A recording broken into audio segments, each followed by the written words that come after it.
গল্পটা একটা শিশুর, কিন্তু এই শিশুর গল্পটা সাধারণ নয়। এই গল্পে আছে এক অদ্ভুত বন্ধুত্ব, একটা পুকুরের গভীর অন্ধকার, আর আছে এমন এক ছায়া যে চোখে দেখা যায় না, কিন্তু যার উপস্থিতি অনুভব করা যায় প্রতিটি নিঃশ্বাসে। এই গল্পটা সেই সব রাতের, যখন শিশুরা ঘুমায় আর ছায়ারা জেগে ওঠে। শুভ নামের 8 বছরের এক ছেলে আর তার অদৃশ্য বন্ধু বিকু। বন্ধুত্ব কি সবসময় আশীর্বাদ আনে, নাকি কখনো কখনো তা হয়ে ওঠে অভিশাপ? তো শুনতে থাকুন আমাদের আজকের গল্প, ছায়া আর বন্ধু। গ্রীষ্মের এক দুপুরে শুভদের পরিবার যখন গ্রামে পৌঁছালো, তখন বাতাসেও যেন একটা থমথমে ভাব। শুভর বাবা অরিন্দম বাবু চাকরির সুবাদে শহর ছেড়ে এই প্রত্যন্ত গ্রামে বদলি হয়েছেন। একটু পুরনো কিন্তু বেশ বড় একটি বাড়ি সরকার থেকে তাদের থাকার জন্য বরাদ্দ হয়েছে। শুভ 8 বছরের চঞ্চল ছেলে। প্রথমে খানিকটা উৎসাহী ছিল নতুন বাড়ি দেখে। বাড়ির পেছনে বড় মাঠ, তার পাশে একটা ঘন গাছপালা, আর দূরে দেখা যায় একটা পুরনো পুকুর, যেটা গ্রীষ্মকালেও শুকায় না। দেখো মা, ওখানে একটা ছায়া নড়ছে, শুভ হঠাৎ বলল, জানালার পাশে দাঁড়িয়ে। ছায়া তো পড়বেই, এখন তো রোদ পড়ছে, মা একটু হেসেই উত্তর দিল। কিন্তু শুভ চুপ করে গেল। তার মুখে ছিল একরকম অদ্ভুত অভিব্যক্তি, যেন কোনো কিছু বা কাউকে সে সত্যি সত্যি দেখতে পেয়েছে। দুদিন কাটাতে না কাটাতেই শুভর আচরণে কিছু অদ্ভুত পরিবর্তন দেখা গেল। সে একা একা কথা বলতে থাকে, ডায়েরিতে আঁকিবুকি কাটে, আর মাঝে মাঝেই বলে, বিকু আমায় বলে ওর সাথেই খেলতে, ও বলে আমিও ওর একমাত্র বন্ধু। কে বিকু? মা অবাক হয়ে জিজ্ঞেস করে। ও পুকুরের ধারে থাকে, ওর খুব ঠান্ডা লাগে বলে কেউ ওকে দেখে না। এই উত্তরে মা ভয় না পেয়ে হেসে বলে, তুই আবার কল্পনার বন্ধু বানিয়ে ফেলেছিস বুঝি? কিন্তু শুভ খুব গম্ভীর মুখে বলে, ও কল্পনা নয় মা, ও সত্যি। তুমি ওর গায়ে হাত দিলেই ঠান্ডা বরফের মতো লাগবে। রাতে শুভ ঘুমের মধ্যে কথা বলে, কখনো কখনো ফিস ফিস করে, কখনো জোরে চিৎকার করে ওঠে। মাঝরাতে দরজা খোলা যায়, খাট থেকে নেমে বারান্দায় চলে যায়। মাঝরাতে দরজা খুলে যায়, খাট থেকে নেমে বারান্দায় চলে যায়। মা একবার দেখলেন শুভ একা দাঁড়িয়ে আকাশের দিকে তাকিয়ে বলছে, না বিকু, আমি যাব না, মা কাঁদবে।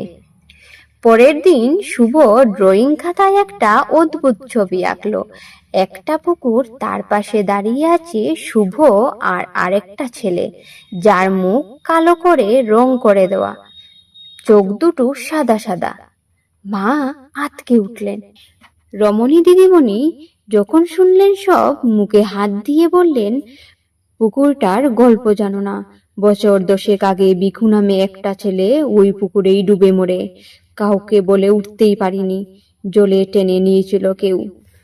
পুকুরটা সত্যিই রহস্যময়। স্থানীয় লোকেরা সন্ধ্যার পর দিকে পা রাখে না। তারা বলে পুকুরের চারপাশে নাকি ছায়া ঘোরাফেরা করে। অরিন্দম বাবু গ্রাম পঞ্চায়েত অফিস থেকে তথ্য জোগাড় করে জানলেন, বছর 10 আগে এক প্রাথমিক স্কুলের ছাত্র বিকু হঠাৎ নিখোঁজ হয়ে যায়। পরে তার দেহ পাওয়া যায় পুকুরে, চোখ খোলা, ঠোঁট নীল, কিন্তু পরিবারের দাবি ছিল সে সাঁতার জানতো।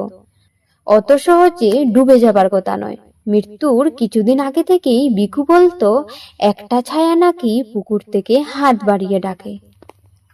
সেই সময় ব্যাপারটা নিয়ে অনেক কথাবার্তা হয়েছিল, কিন্তু কোনো প্রমাণ মেলেনি।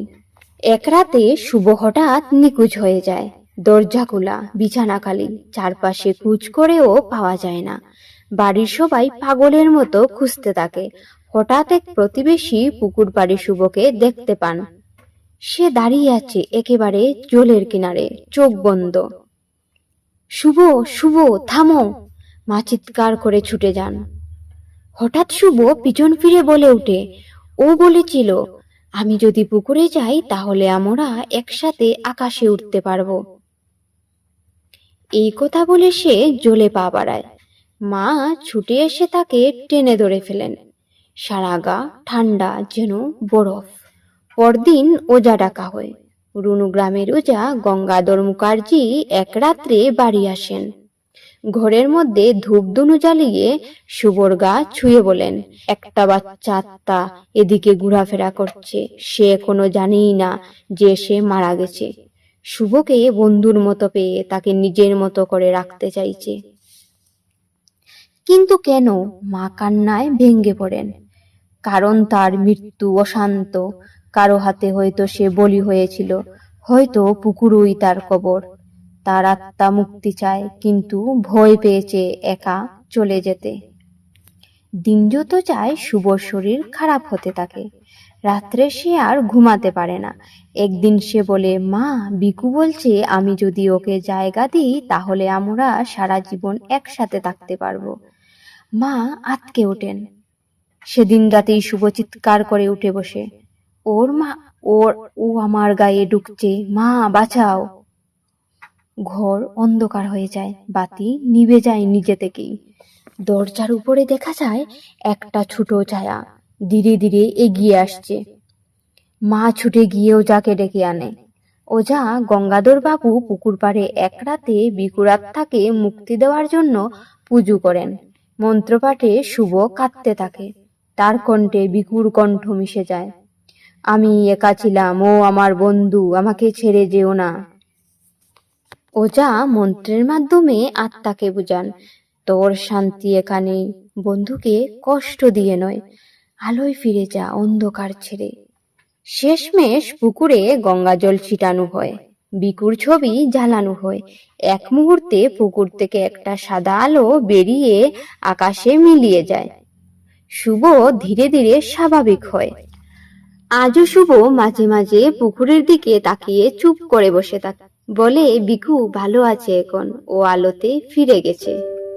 সন্ধ্যার পরও কেউ ওদিকটায় যায় না, শুধু মাঝে মাঝে শোনা যায় জলের উপর একটা ছোট ছায়া খেলে যাচ্ছে। শুভরাত্রি বন্ধুরা।